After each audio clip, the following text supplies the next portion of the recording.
Ovarian cancer nutrition ডায়াগনোসিসের সময় কি খাবেন, কিভাবে খাবেন। গত ২৬ বছরেরও বেশি সময় ধরে ডাক্তারি রন্ধনমহলে এবং ইংল্যান্ডে থাকার সময় এক দশকেরও বেশি সময় দেখেছি নানা ইউরোপিয়ান ও আমেরিকান আন্তর্জাতিক গাইডলাইন রয়েছে ক্যান্সারের ডায়েটের ব্যাপারে। এই আর্টিকেলের শেষে আপনি জানবেন ডায়াগনোসিসের দিনগুলোতে কখন খাওয়াবেন, কি খাওয়াবেন, কোন ভুলগুলো এড়িয়ে যাবেন এবং কোন ৫টা কারণে পেশেন্ট খেতে চান না সেটাও ভেতর থেকে বুঝবেন। এই আর্টিকেল পড়ার পরে আপনি শুধু জানবেনই না, প্রতিটা পয়েন্ট নিজে এক্সিকিউট করতে পারবেন। উচ্চ মাধ্যমিক পরীক্ষা দিতে হবে সেটা তো সবাই জানে, টেক্সট বইও সবাই কেনে, কিন্তু কোন স্ট্র্যাটেজিতে পড়লে ১০০তে ৬০ আর কোন স্ট্র্যাটেজিতে ৯৯ সেটা কেউ বলে না। ওভারিয়ান সমস্যার ডায়েট যে ভালো দরকার সেটা সবাই জানেন। ডায়েট চার্ট সববার থাকে, তবে সেটা পড়ে থাকে ড্রয়ারে। পেশেন্টকে খাওয়ানো আলাদা একটা আর্ট। তাই এই আর্টিকেল, আজকের এই আর্টিকেল শুধুমাত্র ওভারিয়ান ক্যান্সারের ডায়াগনোসিস ফেজের নিউট্রিশনের জন্য, মানে যে মুহূর্ত থেকে অসুখ সন্দেহ হচ্ছে সেই সময় থেকে সার্জারি শুরু হওয়া অথবা আপনার যদি কেমো দিয়ে ট্রিটমেন্ট স্টার্ট হয় তাহলে কেমো নেওয়ার আগে পর্যন্ত কিভাবে ডায়েট ঠিকঠাক করে নেবেন, এটা সেই ব্যাপারে। ডায়াগনোসিসের ঘূর্ণিপাকে যখন নিউট্রিশন হারিয়ে যায়, ওভারিয়ান ক্যান্সারের ডায়াগনোসিস ফেজ আর বাকি ৫টা সমস্যা বা অন্য কোনো ধরনের ক্যান্সারের মতো মোটেই নয়। প্রথমত তো কেউ বিশ্বাসই করতে চান না যে তার ক্যান্সার হয়েছে। পেশেন্ট মনে করেন তার শরীর তাকে যেন ধোঁকা দিয়েছে। সিমটম ছাড়াই এত বড় একটা সমস্যা হয়ে গেল। পরিবারের একজন ছুটছেন এক ডাক্তার থেকে আরেক ডাক্তারের কাছে, কেউ বলেছেন সেকেন্ড ওপিনিয়ন নিন, কেউ বলছেন অন্য শহরে গিয়ে ট্রিটমেন্ট করান, কেউ কেউ ডাক্তার হাসপাতাল খোঁজার তাগিদে অন্য শহরে গিয়ে হোটেল গেস্ট হাউসে উঠেছেন। জল খাওয়া কম হচ্ছে, কারো কারো ডায়াগনোসিস সম্পূর্ণ হতে লাগছে প্রায় ২.৫ সপ্তাহ। এই পুরো সময়টাই মাথায় একটা ভাবনাই ঘুরছে, কেন তাড়াতাড়ি ডায়াগনোসিস হচ্ছে না, কখন অপারেশন হবে, কত টাকা লাগবে, কেমো কবে শুরু হবে। কিন্তু পেশেন্ট কি খাচ্ছেন সেই প্রশ্নটা কেউ করছেন না। এটাই এই সময়ের সব থেকে বড় ভুল। কারণ বিজ্ঞান আজ স্পষ্টভাবে বলছে ডায়াগনোসিসের বেশ কয়েক মাস আগে থেকেই ওভারিয়ান ক্যান্সার পেশেন্টের শরীর থেকে মাংসপেশি কমে যেতে থাকে। বিজ্ঞানের ভাষায় এর নাম সার্কোপিনিয়া। পেশেন্ট নিজেও বুঝতে পারেন না, বরং বলেন আমার শরীরে তো কোনো দুর্বলতাই নেই, দুদিন আগেই বাড়ির সবার জন্য মাছের ঝোল ভাত রান্না করেছি। কিন্তু ভেতরে ভেতরে সার্কোপিনিয়া শুরু হয়ে গেছে অনেক সপ্তাহ আগে থেকে। এই অবস্থায় যদি সঠিক নিউট্রিশনের দিকে নজর না দেওয়া হয় তাহলে সার্জারি কেমো সহ্য করা কঠিন হবে, সেরে ওঠা দীর্ঘায়িত হবে। কিন্তু এখানেই আসল সমস্যা, পেশেন্টের খাওয়ার ইচ্ছেটাই যে নেই। তাহলে কি করবেন? খাওয়ার ইচ্ছে নেই কেন এবং কি করবেন সেটা বুঝতে হবে। বেশিরভাগ ওভারিয়ান ক্যান্সার পেশেন্ট পেটের সমস্যা নিয়ে আসেন। অল্প খেলেই পেট ভরে যাওয়া, বেশি খেতে না পারা, পেটে অস্বস্তি। তাই একবারে বড় প্লেট ভরা খাবার পেশেন্টকে দেবেন না। বড় পোর্শনের খাবার তারা নিতে পারবেন না। খাবার আসুক ছোট ছোট প্লেটে, ছোট ছোট পোর্শনে, কিন্তু বারবার। তারপরেও পরিবারের লোকজন যে সমস্যার মুখোমুখি হন তা হলো পেশেন্ট খেতে না চাইলে কি করব। এর ৫টা আলাদা আলাদা কারণ আছে, প্রতিটার উত্তর দিচ্ছি আলাদা আলাদা। এক, হয়তো তার ওই খাবারটা পছন্দই নয়, তাহলে পছন্দের খাবারের মধ্যে পুষ্টিকর উপাদান মেশান। তবে শুধুমাত্র পেশেন্টের পছন্দের খাবার দিলেই চলবে না, কারণ এই সময় পেশেন্ট শুধু কার্বোহাইড্রেট খাবারের দিকেই বেশি ঝুঁকে পড়বেন, কিন্তু সে খাবার খেলে শরীরে প্রোটিন আসবে না। তাই পেশেন্টের সঙ্গে ঠান্ডা মাথায় বসে কাগজ কলম নিয়ে লিখুন প্রোটিনের মধ্যেকার কোন কোন খাবার আপনার পেশেন্ট একটু হলেও খেতে পারবেন, কিভাবে রান্না করে দিলে ভালো লাগবে। পেশেন্ট খাচ্ছেন না বলে শুধু কার্বোহাইড্রেট খাবার খাইয়ে পেশেন্টের পেট ভরানোর চেষ্টা করবেন না। প্রোটিন না খেলে পেশেন্টের কোনো মতেই ভালো আউটকাম হওয়া সম্ভব নয়। তাই তার পছন্দ মতো প্রোটিন দিন, পছন্দ মতো ভাবেই রান্না করে দিন, কিন্তু প্রোটিন। আর কাগজে লেখা লিস্ট মাস্ট। ২, পেশেন্ট হয়তো কিছুক্ষণ আগেই খেয়েছেন, সেটা হজম হয়নি, আপনি আবার খাওয়াতে বসেছেন। খাবারের মধ্যেই পর্যাপ্ত বিরতি চাই। এই সময়টা যে খাবারটা তার প্রয়োজন সেটা হলো প্রোটিন, অথচ প্রোটিন খাবার হজম করতে বেশ খানিকটা সময় লাগে। তাই চেষ্টা করুন দিনের শুরুতেই প্রোটিন দিয়ে দেওয়ার। রাতে ঘুমিয়ে অনেকটা সময় ধরে পেটটা খালি হয়ে যায়, তাই সকালের দিকে প্রোটিন দিলে হয়তো তিনি খেয়ে নেবেন, কিন্তু বিকেল ৪টের পরে প্রোটিন খাওয়াতে গেলে দেখবেন বিকেলের স্ন্যাক্স আর রাতের ডিনার তিনি আর খাচ্ছেনই না। তাই চেষ্টা করুন প্রোটিন জাতীয় খাবারগুলো সকাল থেকে দুপুর ২টোর মধ্যে শেষ করে দিতে। ৩, কখনো তিনি বলেন খিদেই নেই। এই খিদে না পাওয়ার কারণ অনেক সময় হতে পারে পেশেন্টের অ্যাংজাইটি বা উদ্বেগ হয়েছে, এটা স্বাভাবিক, জোর করবেন না, কিন্তু বোঝার চেষ্টা করুন এটা খাবারের সমস্যা নয়, ওর মনের সমস্যা। তাই বলে পেশেন্টকে মিথ্যা কথা বলবেন না যে কিছুই হয়নি, হয়নি তোর, কিছুই হবে না আপনার, ইত্যাদি এ সমস্ত ব্যাপার। পেশেন্ট কিন্তু সঠিকভাবে বুঝতে পারেন যে কোনটা সত্যি আর কোনটা স্তব বাক্য। তাকে সত্যি বলে মনে জোর দিন। হয়তো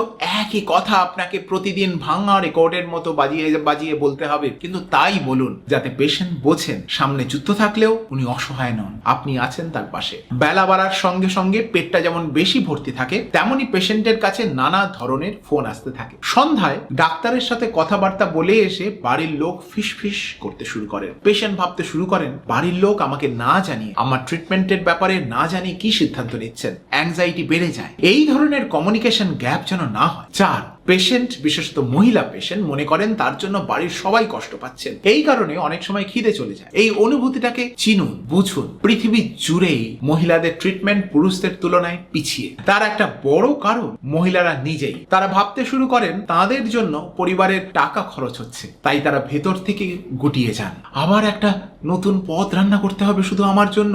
এই ব্যাপারটাকে এড়িয়ে না গিয়ে সরাসরি পেশেন্টের সঙ্গে কথা বলুন। পেশেন্টকে বোঝান তিনি বাড়ির কত বড় এক প্রয়োজনীয় মূল্যবান সদস্য।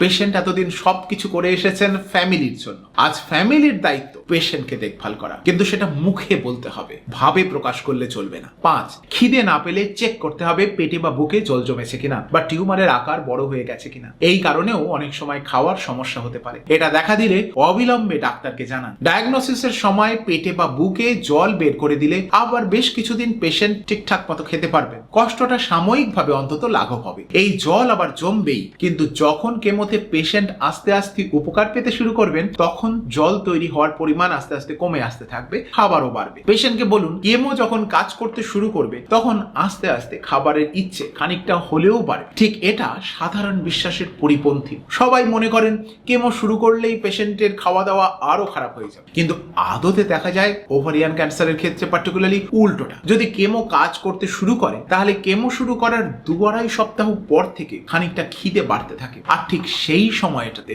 সঠিকভাবে খাবার শরীরে লোড করতে হবে, পরিকল্পনা মাফিক প্রোটিন বেসড খাবার। খাবার সময়ের ফাঁদ, কখন খাওয়ালে সব এলোমেলো। এবার আপনি যদি খাওয়ার সময়টা জেনে গেলেন, এখন কখন খাওয়াবেন সেটা যদি না জানেন, তাহলে সব পরিশ্রমই বৃথা যাবে। আমাদের ঠাকুমা দিদিমারা বলতেন সকালে রাজার মতো খাও, দুপুরে মধ্যবিত্তের মতো, আর রাতের ডিনার ফকিরের মতো। তারা ওভারিয়ান ক্যান্সারের কথা মাথায় রেখে এই কথা বলেননি, কিন্তু ওভারিয়ান ক্যান্সার পেশেন্টের জন্য এই কথাটা হুবহু সত্যি। এখন ধরুন আপনি দুপুর 2টো বা 3টের পর থেকে পেশেন্টকে প্রোটিন দিতে শুরু করলেন, তাহলে রাতে পেশেন্ট আর খেতেই চাইবেন না। কারণ 3টে, কারণ প্রোটিন হজম হতে সময় লাগে, সন্ধ্যায় হজম আরো ধীরে হয়, এবং বেলার দিকে মনের ভার বাড়ে। তাই নিয়মটা মনে রাখুন, সকাল 8টা থেকে দুপুর 2টো, এই 6 ঘন্টাই আপনার মূল সুযোগ। এই 6 ঘন্টার মধ্যে পেশেন্টের প্রোটিন লোডিং সম্পন্ন করুন। 2টোর পর পেশেন্ট যদি ভারী খাবার খেতে না চান, জোর করবেন না। কিন্তু এখানে একটা বাস্তব সমস্যা আছে। পেশেন্ট ঠিক যে খাবারগুলো তার জন্য ভালো, ক্যান্সারে তিনি ঠিক সেই খাবারগুলো এড়িয়ে যাবেন। পেশেন্ট কি খাবেন, কি এড়াবেন। আমার দীর্ঘ 26 বছরের অভিজ্ঞতা একটা জিনিস বারংবার দেখেছি। পেশেন্ট রসগোল্লা খাবেন, ভাত আলু সিদ্ধ খেতে চাইবেন, কিন্তু ডিম, মাছ, মাংস, শাকসবজি এগুলো কিছুতেই খেতে চাইবেন না। কেন এরকম হয় সে ব্যাপারে বিজ্ঞানসম্মত গবেষণা এখন নেই, কিন্তু এটা একটা বাস্তব সমস্যা, এবং ওভারিয়ান ক্যান্সারের পেশেন্টের ক্ষেত্রে আপনাকে প্রতিদিন এই সমস্যার মুখোমুখি হতে হবে। তাহলে কি দেবেন? ডাল, লেন্টিল, ছোলা, পনির, দই, বিশেষত একটু ঘন দই, ছানা, এগুলো ভালো প্রোটিনের উৎস। ডিমের সাদা অংশ, মাছ, চিকেন, এগুলো লিন প্রোটিন, সহজে হজম হয়, রান্না করেই দেবেন অবশ্য, শরীরে কাজেও লাগে ভালো। মাটনের মতো হাই ফ্যাট মাংস এ সময় এড়ানোই ভালো, হজম করতে সময় নষ্ট হয়, আর বাকি খাবারগুলোও অযথা পিছিয়ে যায়। এনার্জির জন্য ছোট ছোট পোর্শনে কিছু বাদাম, একটু ঘি যদি সহ্য হয়, খাবার দাবার সঙ্গে মিশিয়ে দিতে পারেন। মনে রাখবেন, কোনো জিনিস ভালো মানেই গাদা গাদা দেবেন না। পোর্শন ছোট রাখুন, কিন্তু বারবার দিন। যেসব খাবার দিতে সাবধান, প্রথমত সয়াবিন, ফ্ল্যাক্সিড এবং নিয়মিত চিয়া সিড। এগুলোর মধ্যে উদ্ভিজ্জ ইস্ট্রোজেন সদৃশ উপাদান আছে, যাকে বলা হয় ফাইটো ইস্ট্রোজেন। ইস্ট্রোজেন শরীরে বাড়তি গেলে এই সময় ইস্ট্রোজেন সেন্সিটিভ ওভারিয়ান ক্যান্সার আরো খারাপ দিকে যেতে পারে। কোনো গবেষণা ছেড়ে কাশবে না, কিন্তু স্বাস্থ্যের দায়িত্ব আপনারই। দ্বিতীয়ত, প্রোটিন পাউডার বা এনার্জি ড্রিঙ্ক। অনেকে কি করব ভেবে না পেয়ে দোকান থেকে দামি protein powder, energy drink, Horlicks কিনে নিয়ে আসেন পেশেন্টের জন্য। কিনে আনলে মনে হয় অনেক কিছু যেন করলাম পেশেন্টের জন্য, কিন্তু বাড়িতে রান্না করা সুষম ব্যালেন্সড খাবারের ধারে কাছেও এগুলোর কোনোটাই নয়। আর এগুলো খেলে পেট অনেকক্ষণ ভারী থাকে, খিদে চলে যায়, তারপর পেশেন্ট কাজের খাবার, বাড়ির রান্না আর কিছুতেই খেতে চান না। যদি একান্তই দিতে হয় তাহলে সকালবেলায় দিন। এবং যে এনার্জি ড্রিঙ্কে চিনি মেশানো থাকে বা সয়া প্রোটিন থাকে সেগুলো সযত্নে এড়িয়ে যান এ সময়। ডায়াগনোসিস ফেজে তো নয়ই। তৃতীয়ত, যে কোনো ইন্টারনেট ডায়েট যেমন intermittent fasting, ketogenic diet, detox বা অ্যালকালাইন ডায়েট এড়িয়ে যান। আমার এক পেশেন্ট ডায়াগনোসিসের সময় হোয়াটসঅ্যাপ দেখে আমাকে না জানিয়েই ইন্টারমিটেন্ট ফাস্টিং শুরু করে দিয়েছিলেন। শেষ পর্যন্ত কি সমস্যা, পুষ্টির অভাবে ও ট্রিটমেন্টই প্রায় বন্ধ হতে বসেছিল। তাই এই সময় ডাক্তারকে না জানিয়ে হঠাৎ করে ডায়েটের পরিবর্তন করবেন না। হঠাৎ করে ধর্মগুরুর দেওয়া কোনো প্লান্ট প্রোডাক্ট, সাপ্লিমেন্ট বা প্রসাদ নিয়মিত খেতে শুরু করবেন না। করলেও ডাক্তারের কাছে জানান আগে। চতুর্থত, শুধু ফ্রুট জুস খাওয়া বা শুধু কাজু বাদাম খাওয়া। ফ্রুট জুসে প্রোটিন নেই, মাছ মাংসের ঝোলে আলুতে প্রোটিন নেই, মাছে প্রোটিন থাকে, মাংসের মধ্যে প্রোটিন থাকে, কাজু বাদামের মতো দামি বাদামেও প্রোটিনের পরিমাণ খুব কম, ভাত রুটিতেও প্রোটিন থাকে না বললেই চলে। এই সময় আপনার মূল লক্ষ্য একটাই, পেশেন্টের শরীরে পর্যাপ্ত পরিমাণে ফার্স্ট ক্লাস অ্যানিমাল প্রোটিন পৌঁছানো। ফার্স্ট ক্লাস প্রোটিন কাকে বলে এই নিয়ে বিশদে বলেছি ক্যান্সার পেশেন্টের নিউট্রিশন বিষয়ক রিসার্চ আর্টিকেলে। অনেক সময় অ্যানিমাল প্রোটিন ছাড়াও ভেজিটেবল প্রোটিনেও সেটা অ্যাচিভ করা সম্ভব, কিন্তু তার জন্য চাই আলাদা প্ল্যানিং প্রোগ্রাম। পেশেন্টকে শুইয়ে রাখলে খাওয়ানো আরো কঠিন হয়ে যায়। এখন আসছি হাঁটা চলার কথায়। এটা না শুনলে খাওয়ানোর সব চেষ্টা পুরোটাই নষ্ট হবে। শরীর অসুস্থ মানেই পেশেন্টকে বিছানায় শুয়ে রাখতে হবে, এটা রীতিমতো একটা ভুল ধারণা। শরীর অসুস্থ মানেই শুয়ে রাখা নয়, বাড়িতে বেশ খানিকটা হাঁটা,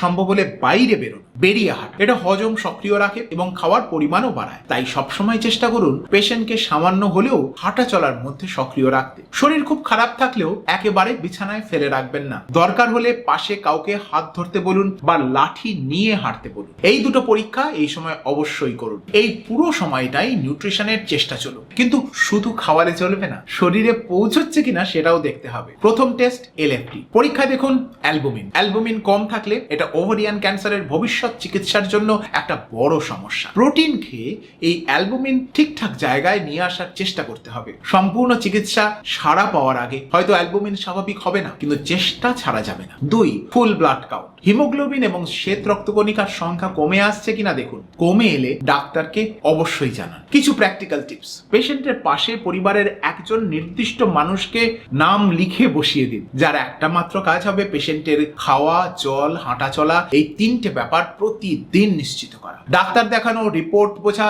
ইন্স্যুরেন্সের পিছনে দৌড়ানো, হোটেল গেস্ট হাউসের বুকিং, এগুলোর দায়িত্ব দিন সম্পূর্ণ অন্য কাউকে, কিন্তু পেশেন্টের নিউট্রিশনের দায়িত্ব একজন নির্দিষ্ট মানুষের হাতেই থাকুক। ডায়াগনোসিসের সময় ডায়েটের সবচেয়ে বড় সত্যিটা জানুন। কি খাবেন সেটা গুরুত্বপূর্ণ, তবে কিভাবে, কখন খাবেন এবং কে খাওয়াবেন সেটা হয়ে দাঁড়ায় আরো বেশি গুরুত্বপূর্ণ। মনে রাখুন এই কটা কথা, সকাল 8টা থেকে দুপুর 2টো, এই 6 ঘন্টায় চাই প্রোটিন লোডিং। ছোট ছোট পোর্শনে বারবার হাঁটা চলা চালু রাখুন। ইন্টারনেটের বা ধর্মগুরুর ডায়েট থেকে দূরে থাকুন এবং মনে আসা প্রশ্ন ডাক্তারকে জিজ্ঞাসা করতে ভয় পাবেন না। প্রশ্নগুলো কাগজে লিখে নিয়ে যান যাতে জিজ্ঞাসা করতে পারেন। আর হ্যাঁ, অবশ্যই মনে রাখবেন পেটে বা বুকে জল জমেছে বলে জল খাওয়া কমিয়ে দেবেন না। জল খাওয়া কমালে বাওয়েল অবস্ট্রাকশন বা কনস্টিপেশন এমন পর্যায়ে হঠাৎ পৌঁছে যেতে পারে যে তখন হয়তো সার্জারি বা কেমো বন্ধ করে দিতে হবে। দরকার হলে আগে থেকে ল্যাকটোলোজ জাতীয় পটির নরম হওয়ার ওষুধ খান। সার্জারির আগে ও পরে কিভাবে নিউট্রিশন সামলাবেন সে নিয়ে আমাদের পরের পার্টে আলাদা আর্টিকেল আসছে। কেমোথেরাপির সময় ডায়েটের কৌশল সেটা সম্পূর্ণ আলাদা, সেটা নিয়েও আলাদা আর্টিকেল থাকবে। আজকের এই স্ট্র্যাটেজিটা যদি কাজে লাগে, ফ্যামিলিতে যার প্রয়োজন তাকে পাঠান। ক্যান্সারের বিরুদ্ধে লড়াই শুধু সার্জারি বা কেমো দিয়ে হয় না, রান্নাঘরেও হয়, তবে সেটা শিখতে হয়, সঠিকভাবে জানতে হয়। আজ এই পর্যন্তই, শিগগিরই দেখা হবে নতুন আরেকটা রিসার্চ আর্টিকেল নিয়ে।